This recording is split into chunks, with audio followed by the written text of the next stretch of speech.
चलो भाई फटाफट हेडिंग करो, centres of a triangle.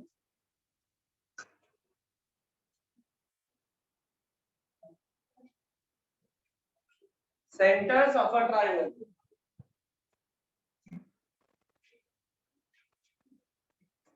Centres of a triangle, इसमें सबसे पहला लिखो centroid.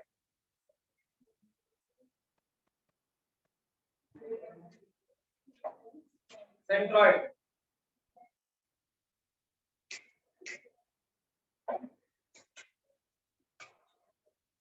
point of intersection of point of intersection of point of intersection of medians of a triangle। point of intersection of medians of a triangle।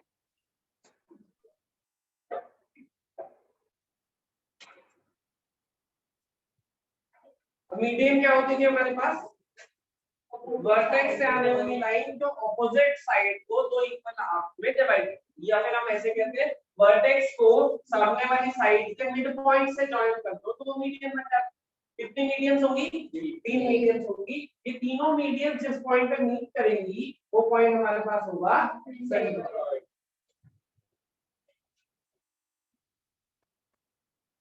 तो ये AD, BE और CF, ये side इस side के बराबर है, ऐसे ये वाली साइड इस वाली।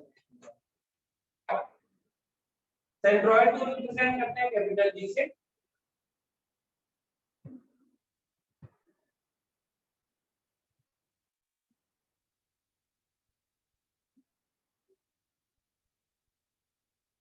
देखते हैं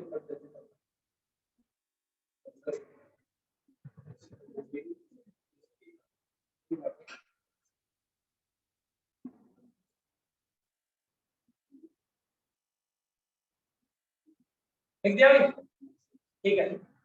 points of intersection of median is known as centroid. Centroid क्या होता है? Point of intersection of median. Median क्या होती है? जो मीडियन, मीडियन के लिए हम ये भी कहते हैं कि वो ट्रायंगल को दो इक्वल हाफ में डिवाइड करती है, इधर का एरिया इक्वल्स टू इधर का एरिया, यही कहते हैं ना।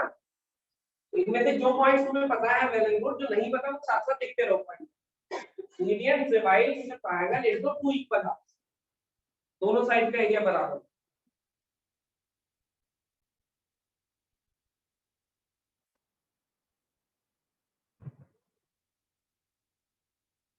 सही है। अगली property, centroid divides the median, centroid divides the median in the ratio 2:1। centroid divides the median in the ratio 2:1। centroid divides the median in the ratio 2:1। ये centroid है G, A B C ये triangle है D, तो ये जो ratio होगा ये 2:1 होगा। 2:1, 2:1 में जो 2 होता है वो वर्टेक्स वाली साइड होता है, हम क्या कहते हैं? AG upon GD is 2:1। Similarly ऐसे BG अपॉन D, सिमिलरली तीसरी, हर मीडियन को सेंट्रॉइड 2:1 के रेशियो में डिवाइड करता है, जिसमें से 2 वर्टेक्स वाली साइड होता है और 1 मीडियन। ये प्रॉपर्टीज लिखते रहो, काम आती रहेंगी पूरी पार्टी।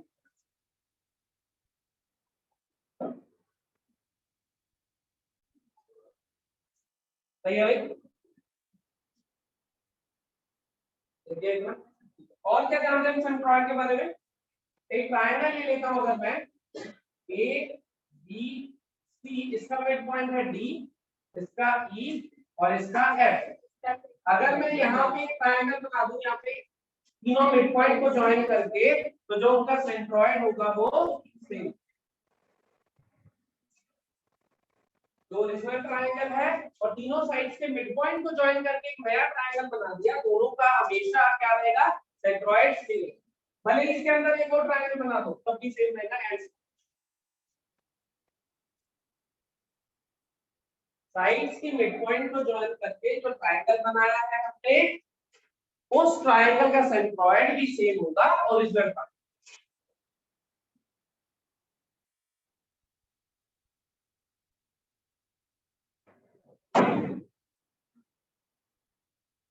इंडिया भाई ये स्क्रीन में तुम्हें 4 ट्रायंगल्स दिख रहे होंगे, दिख रहे हैं 1 2 3 4।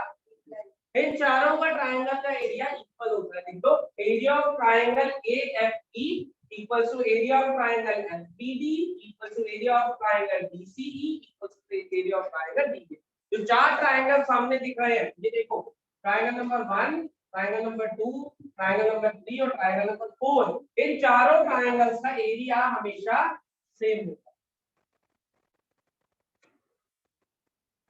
इन चारों ट्रायंगल्स का एरिया हमेशा सेम होता है। तुमने बचपन में ऐसा क्वेश्चन भी करा होगा, prove that BDEF is a parallelogram, याद है?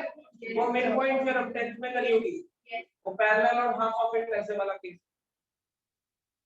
तो ये जो 4 चुटंकी ट्रायंगल दिख रहे हैं 1 2 3 4, इनका एरिया चारों का बराबर होगा और 1/4 of the area of triangle ABC होगा। एरिया ऑफ ट्रायंगल 1 2 3 4 चारों बराबर है and it is equal to 1/4 the area of triangle. सही है। सिमिलरली अगर मैं ये कहता हूं कि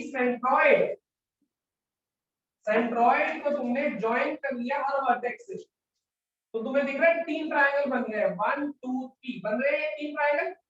इन तीनों का एरिया भी बराबर होगा और 1/3 of area of triangle ABC होगा।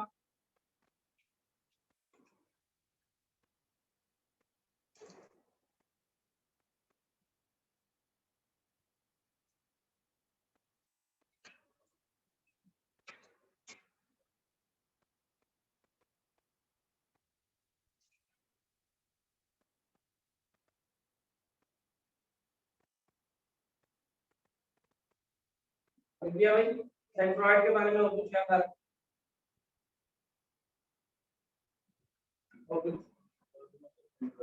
सेंट्रॉइड का फॉर्मूला लिख लेते हैं। बिल्कुल सही बात है।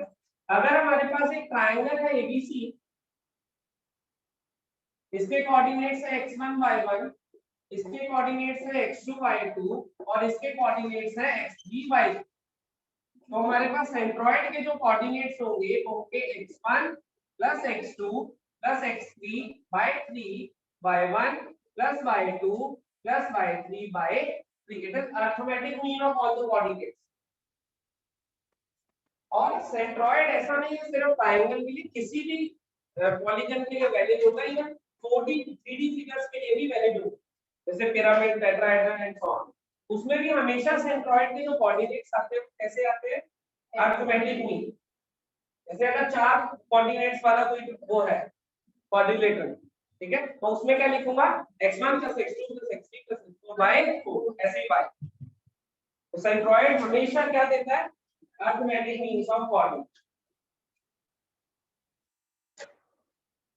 विदाउट सेंट्रॉइड से रिलेटेड सारी चीजें क्लियर पढ़ी भी हुई है तुमने सेंट्रॉइड को।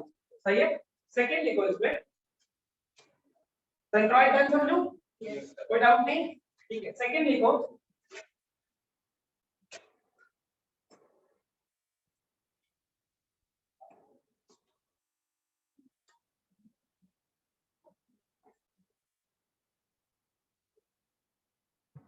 Ortho centre.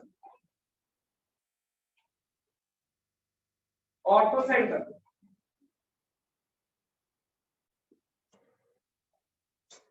सेंट्रॉइड के बाद ऑर्थो सेंटर। ऑर्थो सेंटर क्या होगा? ऑर्थो सेंटर क्या होगा? Point of intersection, point of intersection of altitudes of a triangle. तो point of intersection of altitudes of a triangle. Point of intersection of altitudes of a triangle.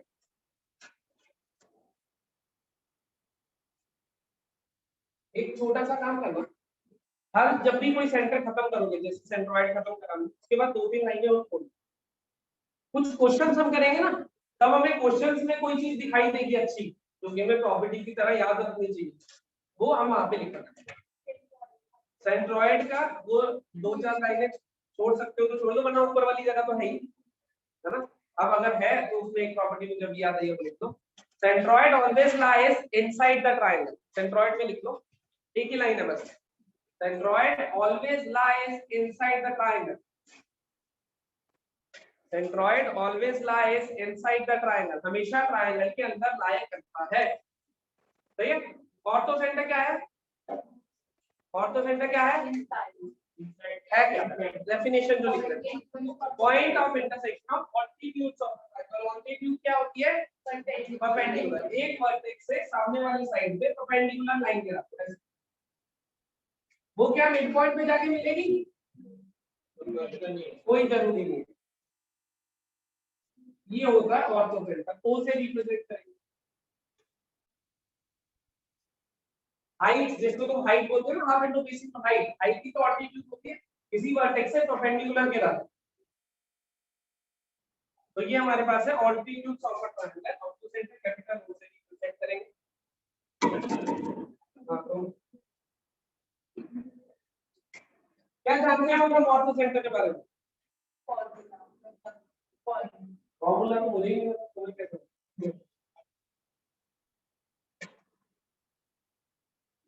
Sir एक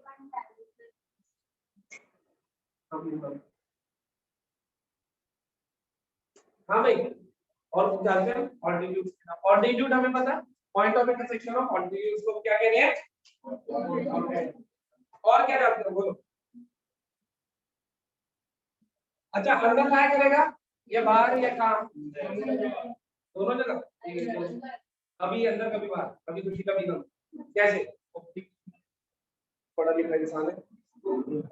centroid lies, मैंने क्या बोला? ऑर्थोसेंटर lies inside, on और outside the triangle. ऑर्थोसेंटर lies या ऑर्थोसेंटर can lie inside, on और outside the triangle.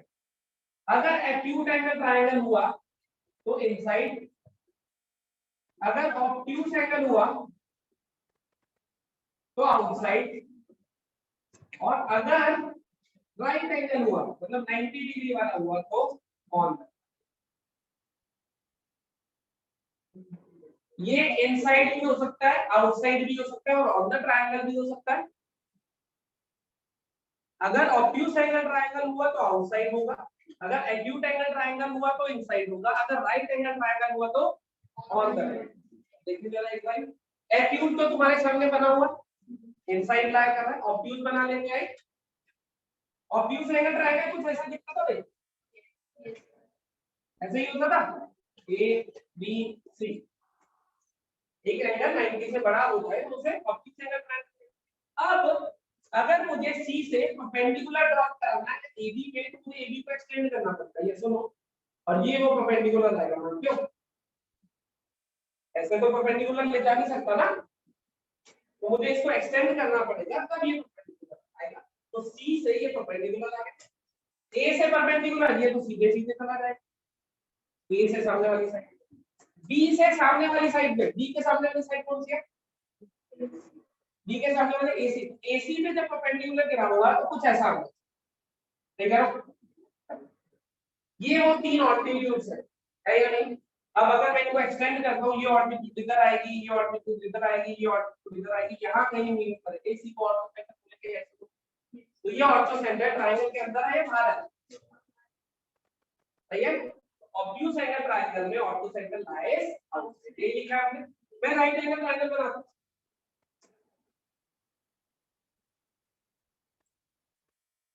ऐसा सी से perpendicular गिराना एबी पे, गिरा हुआ, बी से परपेंडिकुलर गिराना है एसी पे, ए से परपेंडिकुलर गिराना है बीसी लाइन पे, वो गिर दिया। ये एक परपेंडिकुलर था, ये दूसरा और ये तीसरा, तीनों कहां मीट करे? ये तो यही हमारा ऑन द ट्रायंगल आ गया। चलो तीनों फोटो बना दो, इनसाइड भी हो सकता है, आउटसाइड भी, और on the triangle. Acute angle triangle होगा तो इनसाइड, ऑब्ट्यूज एंगल ट्रायंगल होगा तो आउटसाइड, राइट एंगल ट्रायंगल होगा तो ऑन। कोई डाउट?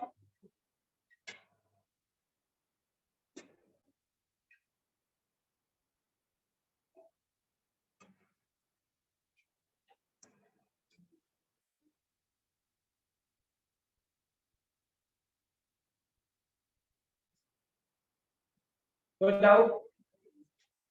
ऑल गुड, बना दिए फोकस। अब इसी में अगला पॉइंट देखो, फॉर राइट एंगल ट्रायंगल, इसके लिए पॉइंट लिखते हैं क्योंकि इसमें एक स्पेशलिटी और देखी है हमें, क्या कि ortho centre on the triangle तो लाई कर रहा है, बल्कि वही वर्टेक्स बन गया है जिसपे 90 डिग्री है, तो इसको अलग से भी हाईलाइट करके लिखते हैं। देखो for right angle triangle, for right angle triangle, next point बना देंगे, for right angle triangle the ortho centre, for right angle triangle the ortho center is the point at which right angle is formed. For right angle triangle the ortho center is the point at which right angle is formed.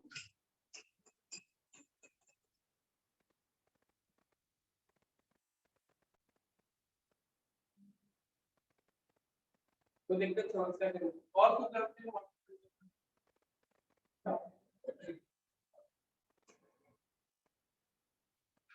और कुछ करते हैं। Next point देखो, image of ortho center, image of ortho center, सारे points बहुत जरूरी है, अच्छे से लिखो। image of ortho center about any side, image of ortho center about any side of the triangle, image of ortho center about any side of the triangle lies on image of ortho center about any side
ortho centre के coordinates ये होते हैं। अब अगर हमें याद नहीं हुआ तो वो ऑप्शन मार्क नहीं कर पाएंगे कि होते हैं या नहीं, इसलिए इस फॉर्मूले को याद रखना है कि tan साथ में multiply tan a tan b tan सही है। अप्लाई हम जैसे मैं बताऊंगा ऑर्थो सेंटर वैसे समझ गए। फिलहाल इसको सिर्फ लिख के रखिए, समझ गए क्या करें। ये tan a tan b ये abc है ना, ये एंगल tan a b ये भी हम निकालना सीखेंगे। अब सीखेंगे अरे गिवन होंगे तो क्या कहेगा ये गिवन नहीं हटा दो इतना सलीम है वो होगी तो मैं समझ गए। इसको फिर से बता दो क्या बढ़िया बहुत ज्यादा। आज अगला सेंटर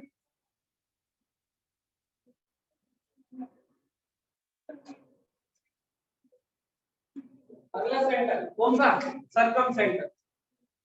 थर्ड लिखो सरकम सेंटर।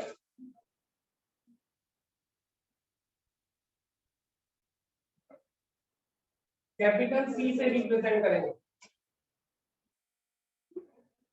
हाँ भाई डेफिनेशन में बताएगा।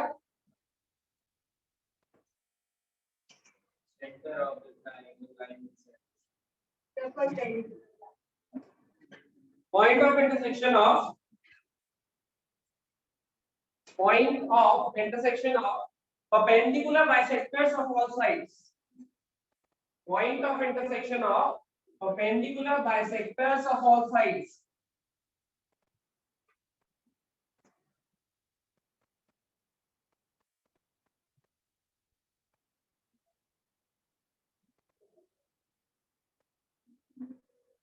Point of intersection of perpendicular bisectors of all sides.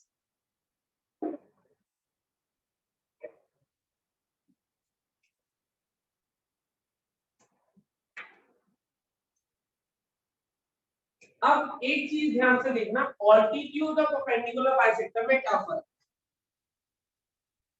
है। ऑल्टीट्यूड ऑफ परपेंडिकुलर बाइसेक्टर में क्या फर्क है। ये ऑल्टीट्यूड क्या है, इस वर्टेक्स से परपेंडिकुलर गिराता है, आधा आधा डिवाइड नहीं करता सामने वाली साइड को मतलब एक पॉइंट पे जाके। परपेंडिकुलर बाइसेक्टर क्या है, ये परपेंडिकुलर लाइन को परपेंडिकुलर ही खींचो, अब वो इस वर्टेक्स से पास करेगी ऐसा जरूरी है। परपेंडिकुलर बाइसेक्टर का काम है इनको आधा आधा डिवाइड, इस वाली लाइन का काम है वर्टेक्स से परपेंडिकुलर। अब ये आगे जाके वर्टेक्स को नहीं मिले, मिल भी सकती है नहीं मतलब कोई जरूरी नहीं। इसका काम क्या है परपेंडिकुलर बाइसेक्टर का, परपेंडिकुलर 90 डिग्री पे बाइसेक्टर आधा आधा करना, सही बात है। तो ये जो है ये परपेंडिकुलर बाइसेक्टर है, ये आगे जाके ए पे मिले या नहीं मिले कोई दिक्कत नहीं, इसलिए मैंने आगे बना दी क्योंकि मैं बना दूंगा मान लो ए पे नहीं मिला मैंने तो तुम ऐसे ही याद रख लोगे ए पे नहीं मिलाई मतलब इससे तो नहीं जाती होगी, और मैं मिला दूंगा तो ऐसे याद रख लोगे कि ए बे से जो जाती है पक्का, इसलिए मैंने आगे एक्सटेंड नहीं करा है, कोई रिस्क नहीं लेना। समझ गए, ये इसका मतलब तो समझते होगे ना, परपेंडिकुलर मतलब 90 डिग्री बाइसेक्टर्स मतलब आप तो ये जो तीन साइड्स के परपेंडिकुलर बाइसेक्टर्स होंगे वो जिस पॉइंट पे मीट करेंगे उसे हम क्या कह रहे हैं circle.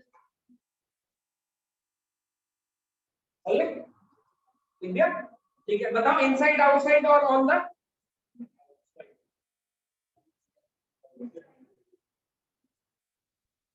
Inside.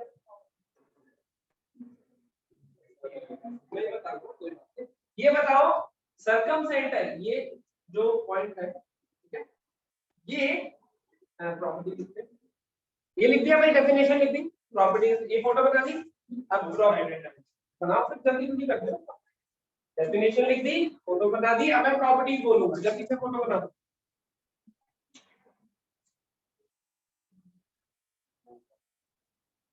O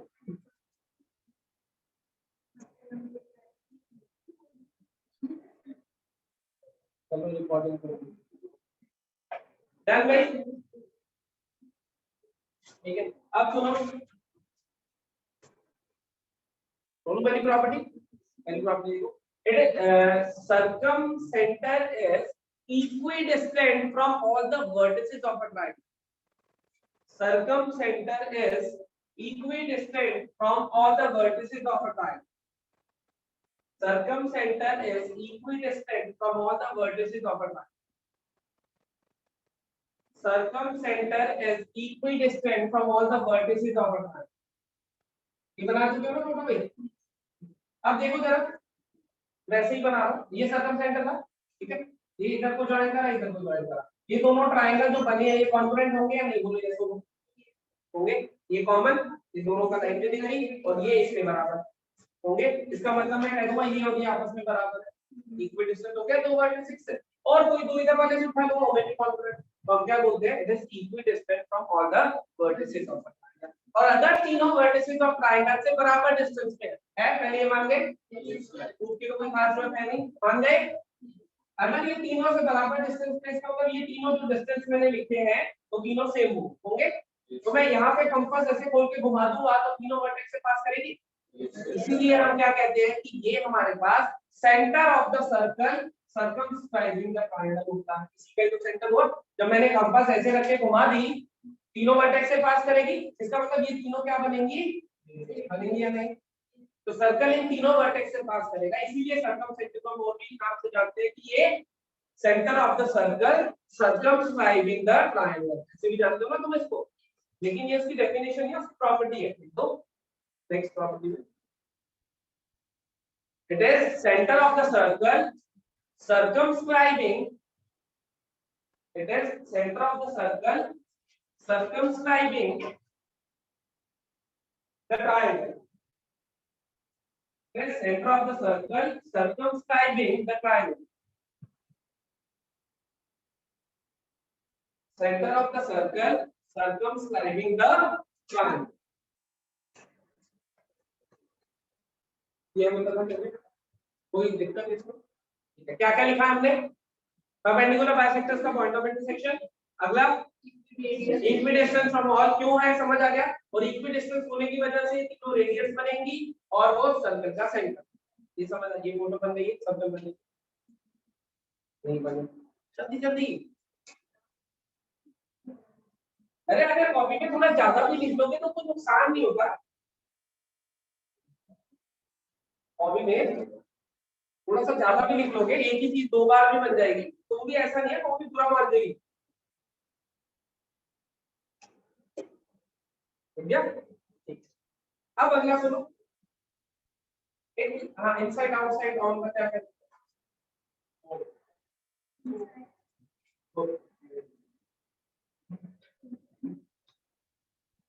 It lies, circumference lies inside, outside or on, circumcenter can lie, ऐसे circumcenter can lie inside, outside or on the triangle, triangle के अंदर भी हो सकता है, बाहर भी हो सकता है, और इनसाइड। तो देखो जरा, ये सर्कल है, पता नहीं है या नहीं, मतलब भाई मान लो, let this be a circle, ये डायमीटर नहीं होगी, मुझे मानते हो है? यस, मुझे ये बताओ, डायमीटर से जो नीचे, इसको कॉर्ड सा बोलते थे, कॉर्ड कहते थे, कॉर्ड मेजर सेगमेंट पे एक्यूट एंगल और माइनर सेगमेंट पे ऑब्ट्यूज एंगल, ऐसा दिमाग में पक्का है?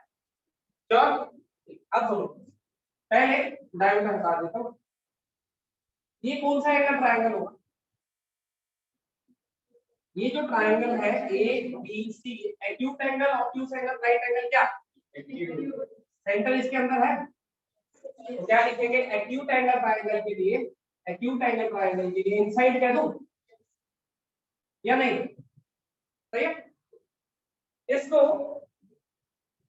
डायमीटर बना दिया ए बी, डायमीटर सर्कमफ्रेंस पे कितना एंगल, डायमीटर सर्कमफ्रेंस पे कितना एंगल भाई? 90 डिग्री, तो ये राइट एंगल ट्रायंगल हुआ ऑब्वियसली, राइट एंगल ट्रायंगल पे कहां होता है? डायमीटर के मिड पॉइंट पे नहीं होता, तो सर्कमसेंटर ऑन द ट्रायंगल आ गया कि नहीं? राइट एंगल ट्रायंगल पे ऑन द ट्रायंगल आ गया कि नहीं?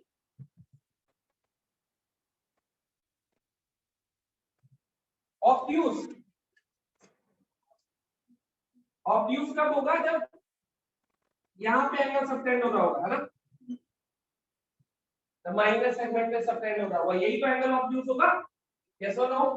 अब अगर इस ट्रायंगल को देखो एबीसी को, इसका सर्कम सेंटर कहाँ है, इन तीनों से पास करने वाला सर्कल तो वही है ना, और तीनों से पास करने वाले सर्कल का जो सेंटर होगा उसी को क्या बोलेंगे, सर्कल है या नहीं, ऑब्ट्यूज एंगल ट्रायंगल में क्या बोलेंगे, ऑब्ट्यूज एंगल ट्रायंगल में क्या बोलेंगे, कोई दिक्कत, कोई समस्या। तो सर्कम सेंटर इनसाइड आउटसाइड और ऑन द ट्रायंगल कहीं भी हो सकता है, एक्यूट एंगल ट्रायंगल में इनसाइड, ऑब्ट्यूज एंगल ट्रायंगल में आउटसाइड, राइट एंगल ट्रायंगल में कोई दिक्कत। ऑब्जर्व हो गया दीदी, बना दी फोटो साथ साथ। अब नेक्स्ट पॉइंट देखो,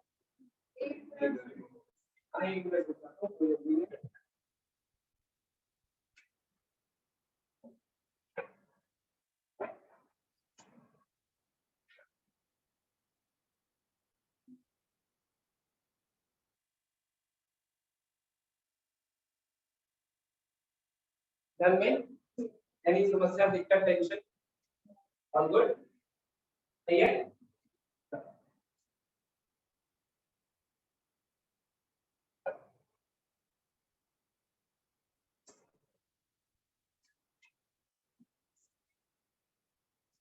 नेक्स्ट बोलो पॉइंट। और राइट एंगल ट्रायंगल, फिर से ध्यान से देखो इस राइट एंगल ट्रायंगल को, तो स्पेशली ऑब्जर्व हो रहा है, हाइपोटेन्यूज के मिड पॉइंट पे दिखाई दे रहा है, देखो for right angle triangle circum centre lies on, for right angle triangle circum center lies on, for right angle triangle circum center lies on the midpoint of the hypotenuse, for right angle triangle the circum center lies on the midpoint of the hypotenuse.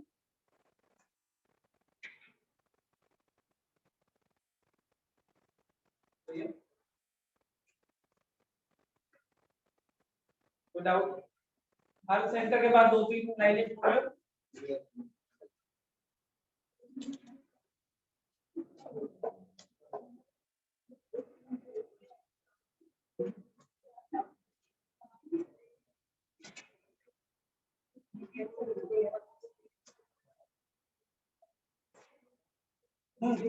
और कौन सा centre जाते हो, name से note बना के दो point note, NOT NOT पहला, for equilateral triangle, for equilateral triangle all the centers coincides, for equilateral triangle all the centers coincide, equilateral triangle में सर्कम सेंटर, ऑर्थो सेंटर, इन सेंटर, सेंट्रॉइड, ये सब एक ही point पे आ जाते हैं सेम। तो सबसे आसान कौन सा होता है निकालो, सेंट्रॉइड। तो जब भी मान लो ऑर्थो सेंटर भी पूछा तो मुझे सेंट्रॉइड बता दो। इक्विलेटरल ट्रायंगल में सारे सेंटर, क्योंकि जब मैं मीडियन बनाता हूं उसमें तो ऑब्वियसली वो परपेंडिकुलर हो जाती है, वो बाइसेक्टर भी हो जाती है, तो परपेंडिकुलर बाइसेक्टर भी होता है, एंगल बाइसेक्टर भी हो जाता है, एंड सो ऑन। तो एक ही लाइन सारे काम कर रही होती है, तो वो सारे सेंटर उसी पॉइंट पे आ जाते हैं। इक्विलेटरल ट्रायंगल के लिए सेंट्रॉइड, सर्कम सेंटर, इन सेंटर, ऑर्थो सेंटर, ये सारे सेंटर सही है। दूसरा पॉइंट, ओएमडीसी प्रॉपर्टी सुना होगा, बड़ी बड़ी कंपनी है, तुम ये नहीं सुना, पागल। ओएमडीसी नहीं पता तुम्हें,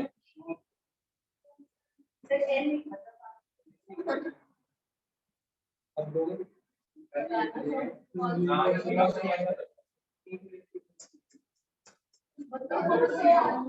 ये और कोई नेशनल में कौन सी अपने देश की कंपनी है, कौन सी ये कोई कंपनी है, oil and natural gas company, corporation limited, ऐसे कुछ Oil and Natural Gas Corporation. यार ये वो है जो गवर्नमेंट वाली कंपनी है ना, one of the member of की। चलो छोड़ो खैर, तुम्हें क्या मतलब है, तुम्हें ऑयल मिल जाता है दुकान से, है ना? गैस जो सिलेंडर आता है वो तो खरीदा जाता है, तुम्हें क्या मतलब है कहां से आ रहा है? हमारे लिए तो ये दुकान है, अपने लिए क्या लेना देना है? चलो ओएनजीसी देखो, प्रॉपर्टी क्या लिखा है हमने, लिखो जरा।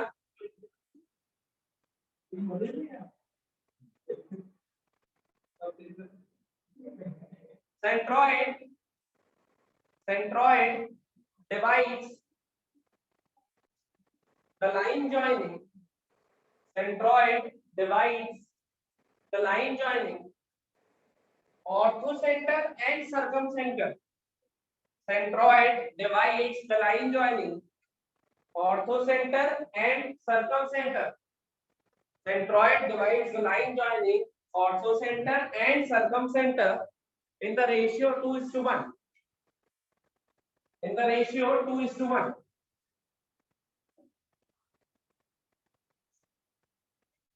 देखो O E C, सही है? क्या होगा? G के इधर कितने अल्फाबेट है? 2:2। G के इधर कितने हैं?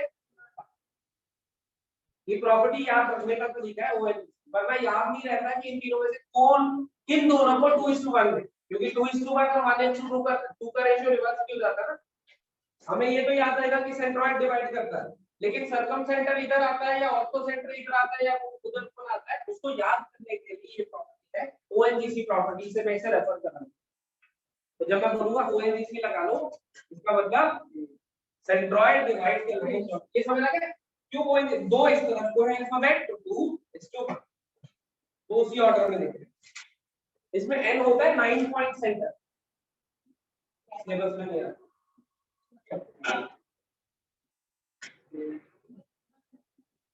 लिखिए दो नोट, ओएनजीसी प्रॉपर्टी क्या बताती है? Centroid divides the line joining orthocentre का रेशियो 2:1। ठीक है भाई? रिकॉर्डिंग में सुनोगे तुम्हें लगेगा फास्ट। चल भाई, ठीक है। अब दूसरी नोट लिखिए दोनों पॉइंट। अब लिखिए इन centre,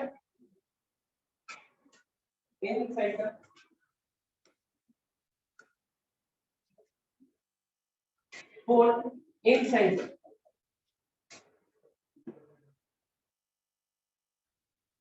The point of intersection of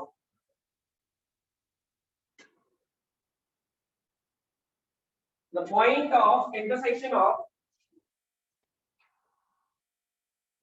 of intersection of angle bisectors, internal angle bisectors.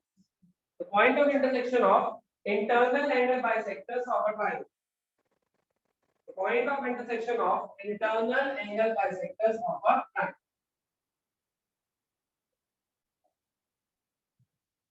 The point of intersection of internal angle bisectors of a triangle.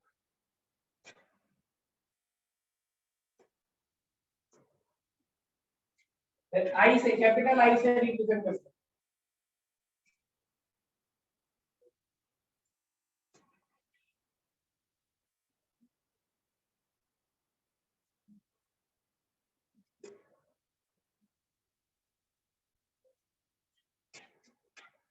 The point of intersection of angle bisectors of a triangle.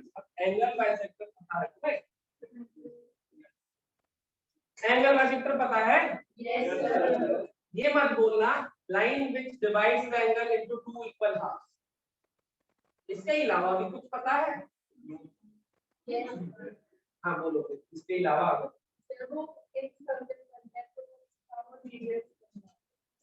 Angle bisector की definition, angle bisector की definition पता है? ये जो तुम कह रहे हो कि दो इक्वल हाफ, वो एंगल बाइसेक्टर की प्रॉपर्टी की डेफिनेशन नहीं। पहले एंगल बाइसेक्टर की डेफिनेशन पढ़ लेते हैं, क्या कहते हो? देखो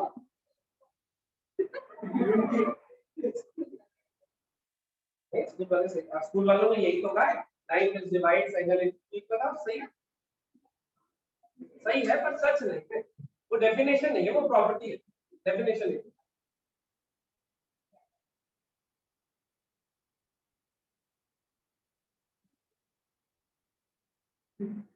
लोकस ऑफ अ पॉइंट, घबराओ मत, देखो घबराओ, मैं तुम्हारे साथ हूं। Locus of a point, locus of a point which moves in a plane such that locus of a point which moves in a plane such that locus of a point which moves in a plane such that its distance from two fixed lines is always equal. Its distance from two fixed lines is always equal,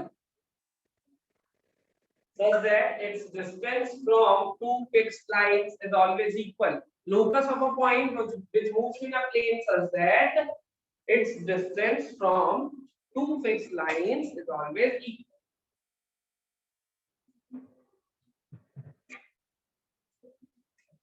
ये है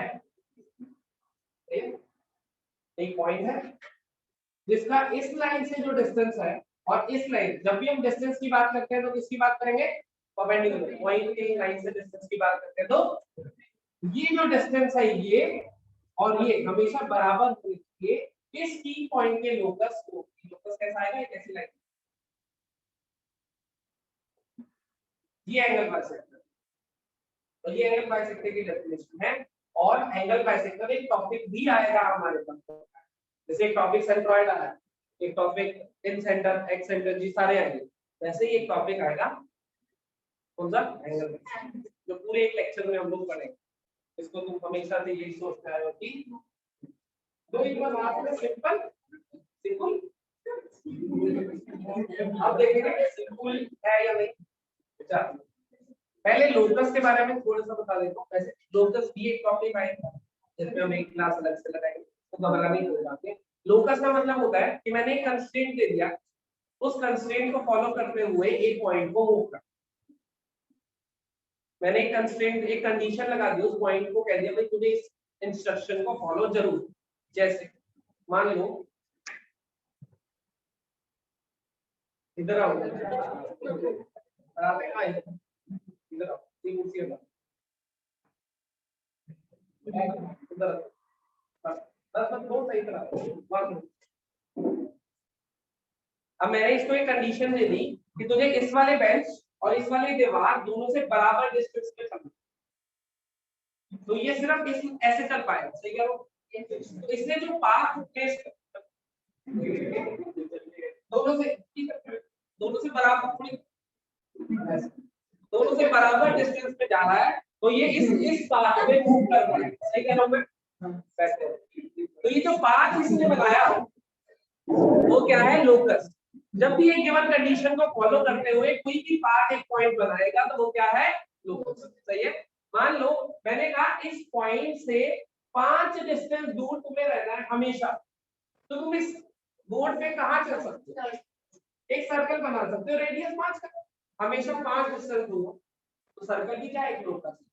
मैंने एक condition दे दी कि इस point से 5 distance दूर रहना है हमेशा, तो तुम कहां मूव कर सकते हो? सर्कल से कर सकते हो, रेडियस 5 वाले क्या करते हैं? तो ये क्या हुआ? एक कंडीशन दे रहे। तो अब हम क्या कर रहे हैं? इस पॉइंट को, पी पॉइंट पे कंडीशन दे रहे हैं। क्या कंडीशन दे रहे हैं? कि भाई तुझे इस वाली लाइन और इस वाली लाइन से बराबर डिस्टेंस मूव, तो फिर जो पाथ वो ट्रेस करता है, यहां देखोगे तो भी इसका बराबर होगा, यहां देखोगे तो भी बराबर होगा। ये जो पाथ बना है इसको हम बोलते हैं एंगल। ठीक है, एंगल बाइसेक्टर उसी से करते हैं। इस वर्ड के बाद मैं बताऊं, सही है भाई? तो हमने लिखा है locus of a point which moves in a plane, क्योंकि हम 2D पढ़ रहे हैं, कोऑर्डिनेट की प्लेन में पढ़ रहे हैं, 2D। सही है। अगर वैसे अगर मैं इसी का एग्जांपल लूं कि मैं कहूं 5 डिस्टेंस पे रहना है तो अगर मैं 3D में आ जाऊं तो स्फीयर बनेगा, 5 डिस्टेंस बाहर भी तो आ सकता हूं, एक स्फीयर बनेगा बॉल टाइप, सही है ना। लेकिन अभी मैं 2D की बात कर रहा हूं क्योंकि कोऑर्डिनेट ज्योमेट्री जो 11th में पढ़ रहे हैं वो 2D है, 12th में पढ़ेंगे वो 3D है, तब हम स्फीयर को भी पढ़ेंगे, अभी हम सर्कल पे पढ़ेंगे। तो समझ गए पहली चीज तो एंगल बाइसेक्टर की डेफिनेशन, ये डेफिनेशन याद रखना, आपसे लगभग 7-8 लेक्चर पर दोबारा पूछे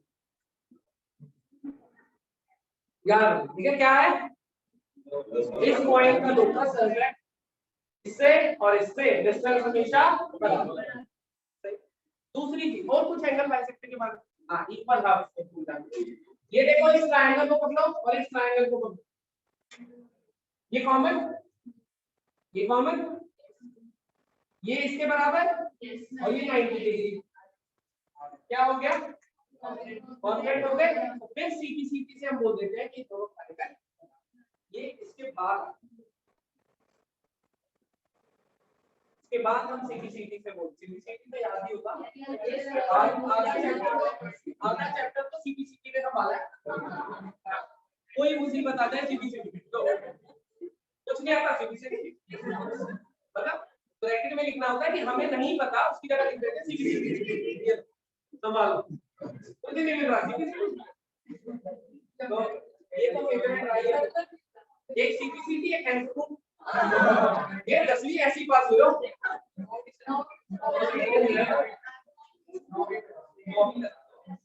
सर, 10वीं में हमने करी है, पता नहीं किसके पास ड्रीम वर्ल्ड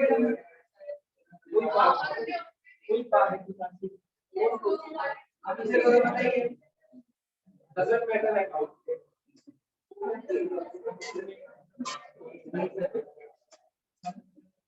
भाई, सुनो काम की property,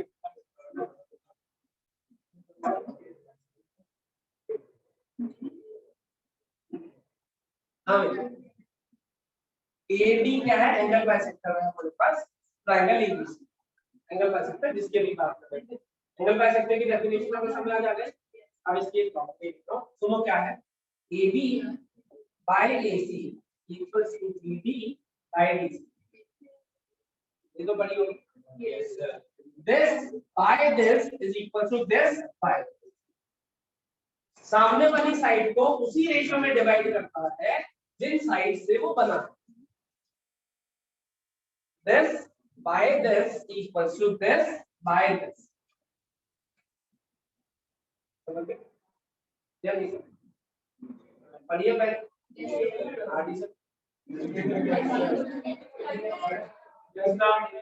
property of angle bisector लिख दो, काम आती है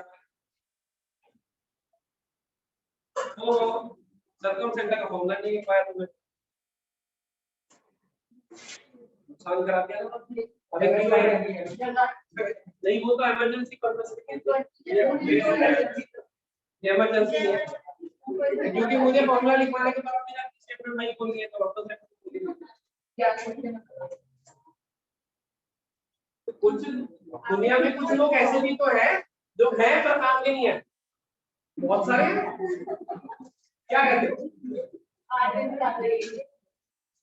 क्या बता सारे, मैं कल तो बता रहा था वो कौन सा बता रहा, वो सब देख के तो ऐसे लगता कोई किसी गांव का नहीं है भैया आपके पास, एक बंदा काम का नहीं लगता मुझे, सारे टाइम पास करके चले जाए, जिंदगी तो कौन ही टाइम पास करो, फिर अगली बार नर्सरी से चलो हद हो गया, लिख दिया भाई प्रॉपर्टीज, अब आ जाओ। तो एंगल बाइसेक्टर, क्योंकि इसके लिए हमें एंगल बाइसेक्टर चाहिए था, तो हमने एंगल बाइसेक्टर पढ़ लिया, उसकी डेफिनेशन यही कि बहुत काम की प्रॉपर्टी है, पहले बताओ अच्छी बात है, नहीं पता तो हमने लिख ली, सही है। इनसाइड आउटसाइड या on the triangle, always lies inside the, in center always lies inside the triangle, in center always lies inside the triangle, in center always lies inside the triangle,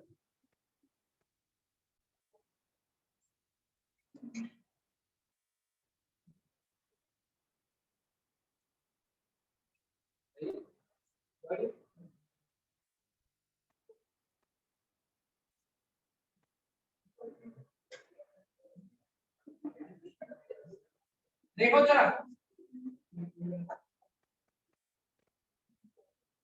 बताओ मुझे जरा कि ये कॉमन 90 डिग्री, ये angle इसके बराबर, क्योंकि angle बन सकता है कॉन्ग्रुएंट।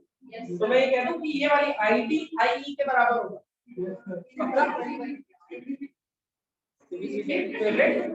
ऐसे ही इधर भी यही तो, क्योंकि इधर भी ऐसे बना लेंगे तो वो बराबर हो जाएंगे। तो मैं अब इसको छोड़ रहा हूँ थोड़ी देर के लिए। ये तीनों नहीं चाहिए, सीपीसीपी क्यों बना रहा है, जो चाहिए वो देखो। कौन पूछ रहा है कि सीपीसीपी पे प्रूव कर दो। अब मैं कहना क्या चाह रहा हूँ, देखो ये पॉइंट जो था ये वाला आई बता दिया मैंने, आईडी आईई और आईएफ तीनों बराबर है या नहीं। तो हम इस पॉइंट को कैसे रिप्रेजेंट करते हैं कि incentre is equidistant from all the sides of circumcentre के लिए क्या लिखा था, it is equidistant from all the vertices of a triangle. इसमें क्या कह रहे हैं, it is equidistant from all the sides of. समझ गए बात, होगा या नहीं। तो साइड से दिखाने के लिए ये वाली फोटो ज्यादा काम है। अगर वो वाले ट्रायंगल भी घुसा लोगे तो वो हाईलाइट नहीं हो पाएगा, जो चीज हम करना। Incentre is equidistant from all the sides of a triangle. In center is equidistant from all the sides of a triangle.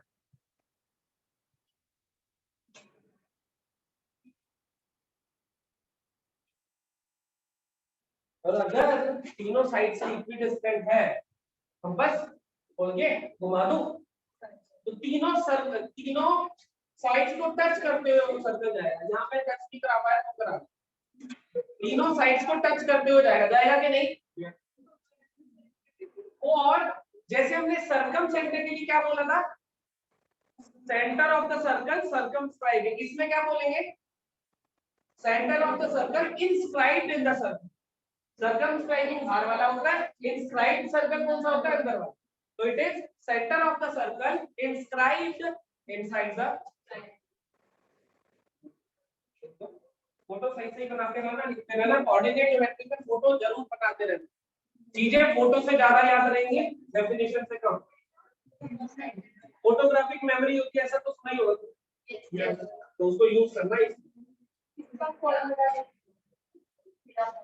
इसका तो मुझे याद है, इसका लिखवाना था मुझे,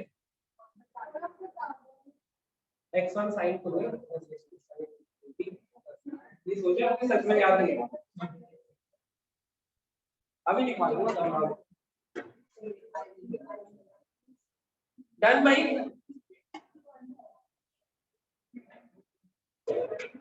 डन भाई। एक प्रॉपर्टी होती है, उससे पहले एक चीज याद रखना, सुनना ध्यान से, कहीं कहीं पे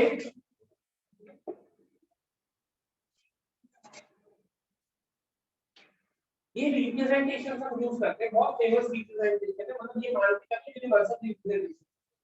capital A, capital B, capital C, अगर हम एक ट्रायंगल की बात करें, कैपिटल ए के सामने वाली साइड की लेंथ को स्मॉल ए से, कैपिटल सी के सामने वाली साइड की लेंथ को स्मॉल, तो ये स्मॉल ए स्मॉल बी स्मॉल सी क्या है, साइड की लेंथ। ये कहीं साइड पे लिख दो, ये रिप्रेजेंटेशन यूज।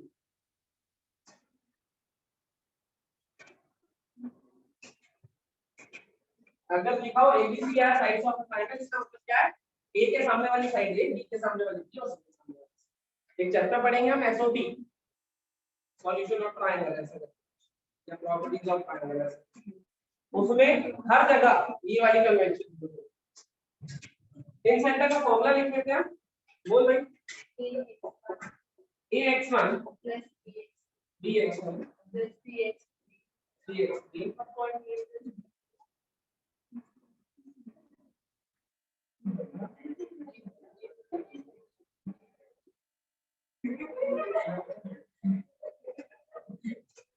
जल्दी ये फॉर्मूला याद रखना है और इसको यूज भी करें। इन सेंटर निकालने का यही तरीका नहीं, ये तरीका नहीं है, तरीका दूसरा बताओ। लेकिन ये भी यूजफुल कर, ये क्यों याद करा रहा हूँ थोड़ी देर में बताऊँ।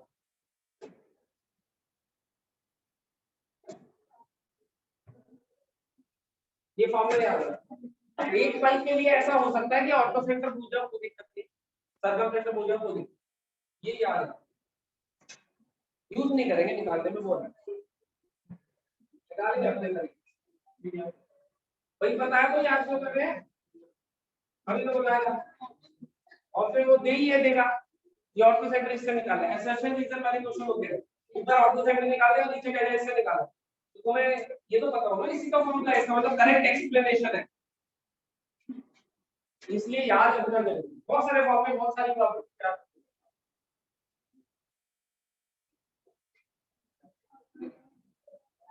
नहीं मैं बता दूंगा तुमको, लिख दिया भाई, always lies inside the triangle, ये भी लिख दिया, सही है, और इक्विडिस्टेंट लिख दिया, बड़ी इतना फॉर्मूला भी लिख दिया, बहुत x1 सर्कम सेंटर फॉर्मूला,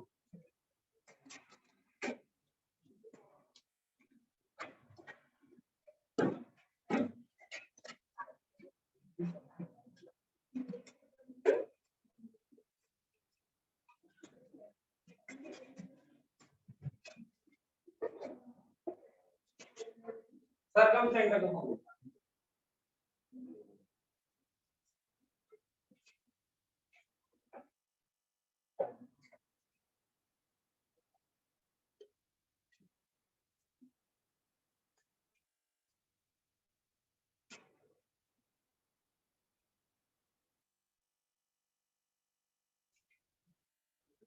हाँ जी sir, student student student student, मैं तो कभी ऐसा नहीं करता, x1 sin 2a plus x2 sin 2b plus x3 sin 2c upon sin 2a plus sin, देखो सिमेट्रिक से फॉर्मूले, ऐसा नहीं है कि मुश्किल है यार, है सिमेट्रिक फॉर्मूले, इजी टू रिमेंबर, सही है ना, अगला लिख लो फिर, x सेंटर कौन से 5वें नंबर में, x सेंटर लिख लो, इसमें क्या x centre definition,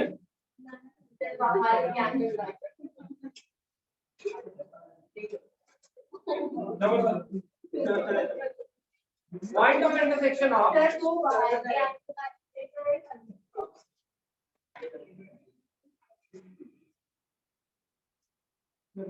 point of intersection of point of intersection of two external and one internal angle bisector, point of intersection of two external and one internal, two external and one internal angle bisector, point of intersection of two external and one internal, external angle कौन सा होता है triangle का, ये वाला होता है, ये होता है एक्सटर्नल एंगल। अब वो कह रहा है दो एक्सटर्नल, मतलब एक तो इसका एंगल बाइसेक्टर ले लो ऐसा कुछ, एक इसका एंगल बाइसेक्टर ले लो ऐसा कुछ, और एक इसका इंटरनल, दो एक्सटर्नल लेंगे, एक इंटरनल तो यहां से आ रहा होगा साथ, ये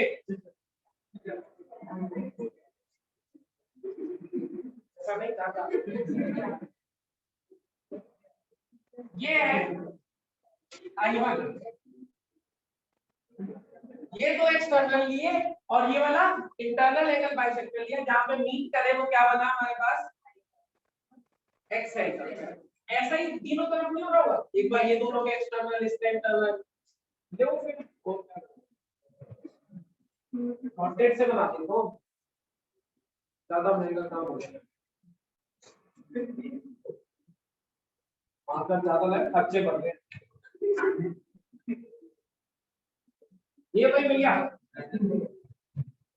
एबीसी तो लिखा नहीं, साफ साफ फोटो बता दो क्या,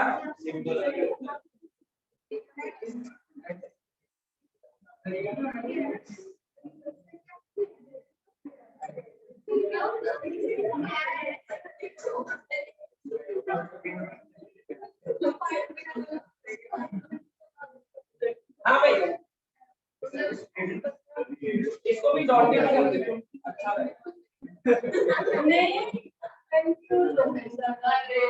अरे यार सिंगल सिंबल, दो एक्सटर्नल एक इंटरनल एंगल बाइसेक्टर। देखो पहले इसका एक्सटर्नल लिया, इसका इंटरनल ए का मीट करें, इसका एक्सटर्नल ये था बी, और ए का भी एक्सटर्नल ये रहा सी का इंटरनल ले लिया, मीट करें। इस वाले के लिए सी का एक्सटर्नल, ए का एक्सटर्नल और बी का इंटरनल मीट करें। I1 ए के सामने I1, बी के सामने I2, सी के सामने I1, I2, I3, तीन एक्स सेंटर्स हैं। ऑलवेज लाइज आउटसाइड कर अंदर कर दो।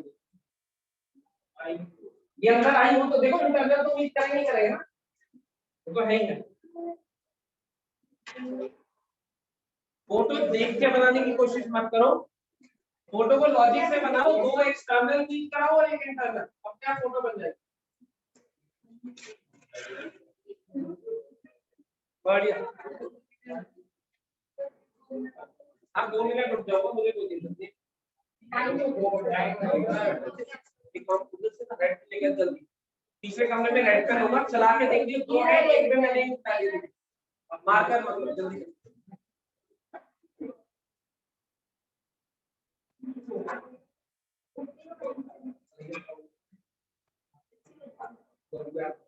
डन भाई, आप सुनो, फिर अगर आप लिख लिया हमने तो फिर आगे भी चल लीजिए। सबसे पहले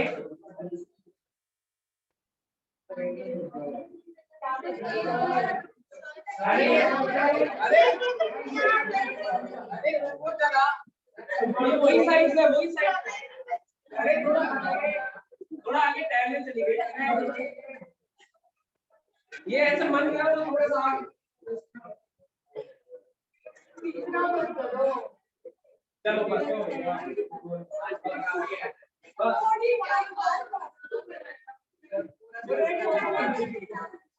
सर सॉलिड वाली जो ब्लू लाइट दिख रही है वो साइड ऑफ द ट्रायंगल ही तो है, वो आगे एक्सटेंड कर दिया तो सर घूमने से एक्सटर्नल एंगल ये इधर जाएगी बाकी क्या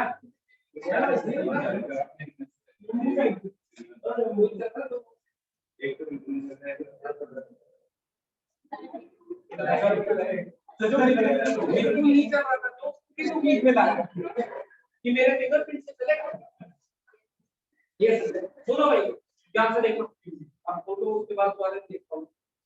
अब सुनो मेरी बात, जैसे ही ये इन सेंटर था, हाँ इक्विडिस्टेंट था साइड से, ऐसे ही एक सेंटर भी क्योंकि है तो एंगल बाइसेक्टर का पॉइंट ऑफ इंटरसेक्शन, वो क्या होगा जब साइड एक्सटेंड कर दूंगा इससे इससे और इससे इक्विडिस्टेंट होगा या नहीं, ये तीनों साइड से था ना, ये जब साइड्स को एक्सटेंड कर दिया इससे इससे और इससे हो गई, सिमिलरली ये इससे और इससे इक्विडिस्टेंट होगा या नहीं, ये इससे और इससे तीनों से इक्विडिस्टेंट होगा या नहीं। एग्जांपल बोलूंगा सर्कल बनाऊंगा वो ना ये नीचे को मिलेगा यार ये चल नहीं रहा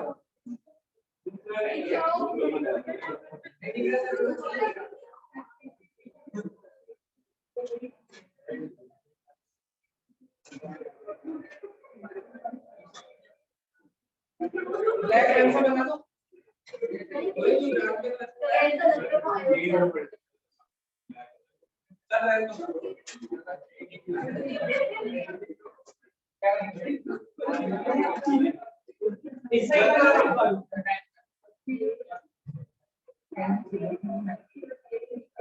ऐसा बनेगा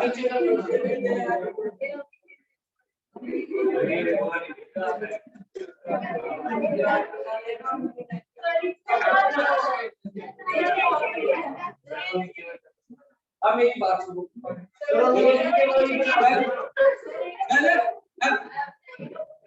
स्क्रैप बुक बना के वो मार्कर पेन से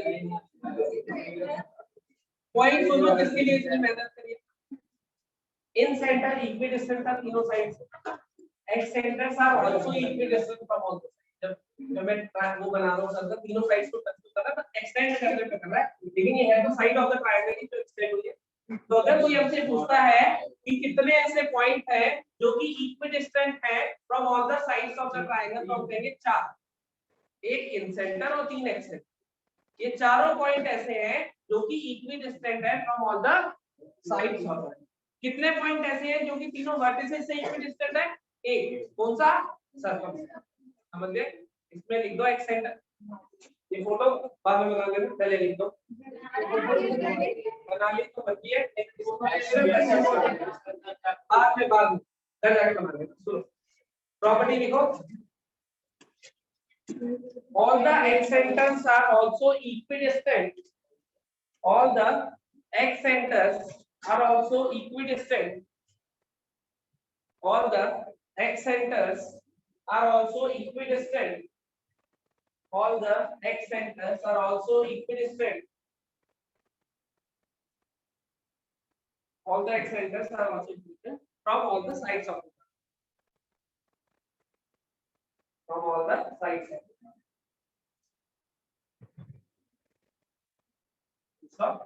So there are total 4 points which are equidistant from all the sides. कौन से हैं वो 4 पॉइंट?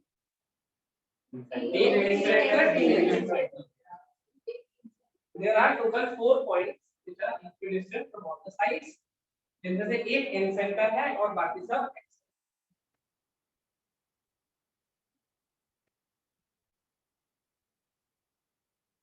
सही है? बढ़िया। अब ध्यान से देखना, कुछ पॉइंट मार्क करो। नहीं वही पॉइंट है यार जो मार्क हुए हैं। ये 4 पॉइंट दिख रहे हैं तुम्हें? 4 पॉइंट दिख रहे हैं तुम्हें? कुछ ऐसे फोटो में नहीं दिखती होगी।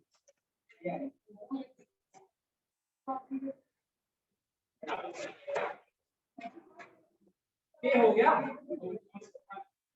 ये हो गया भाई। कॉपी करिए पहली बार में काम।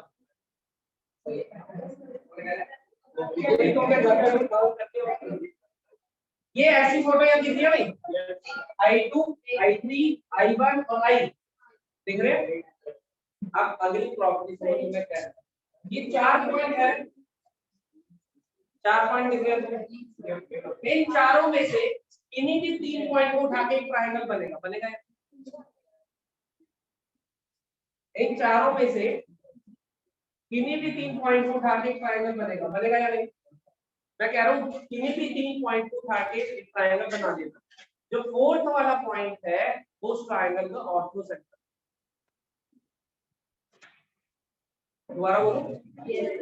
ये 4 पॉइंट दिख रहे हैं, इनमें से किन्हीं भी 3 पॉइंट को ज्वाइन करके एक ट्रायंगल बना ले। बना लो। मान लो इसको ज्वाइन करा तो ये ट्रायंगल बन गया, इन तीनों को करा तो ये ट्रायंगल बन गया, इधर वाला बन गया एंड सो। किन्हीं भी 3 को ज्वाइन करके ट्रायंगल बना लेना, 4th वाला अपने आप उसका ऑर्थो सेंटर बन। देखो इसको पहले चुनू फोटो बनाना है, बना ली। अब इसके साइड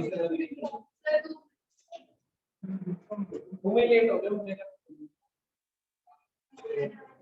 अरे यहाँ से चले जाना, ये शॉर्टकट